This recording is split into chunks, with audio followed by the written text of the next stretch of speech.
Good morning everyone. আজকে আমাদের lunch date দীঘাতে। আমরা রেডি হয়ে বেরিয়ে গেছি। আমাদের 11টা মানে 11:30 থেকে বাস আসে। তো রুম থেকে তো আমরা বেরিয়ে গেছি। আমাদের রুম চেক আউট হয়ে গেছে। তো কী করবো, তাই বিচের সামনে এসেছি একটু সমুদ্রের ভিউ নিতে আর কি। দেখো সবাই এখানে ফটো তুলছে, আমরাও তুলে নিয়েছি। একটু পরে আমাদের যেতে হবে বাড়িতে। মন খারাপ হচ্ছে কি, তাই তো রিয়া? একটু ভালো লাগছে না আমার। কি ঢেউ হচ্ছে, মনে হচ্ছে এখনই আবার সমুদ্রে নেমে পড়ি।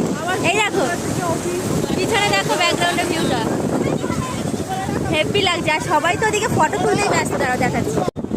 এই দেখো আমি এতক্ষণ ওখানে গিয়ে ফটো তুলেছি, আর এরা এখন ফটো তুলছে। আমাদের এই যে আমাদের টিম সবাই ব্যাগপত্র নিয়ে কিন্তু রেডি, পুরো লাগেজ নিয়ে রেডি হয়েছে। বাই দ্য ওয়ে, আমার ব্যাগটা কোথায়? আমার ব্যাগ কই? ও এই যে আমাদের টিম মেম্বার। আর আমাদের লিডার হচ্ছে আমাদের লিডার হচ্ছে এই।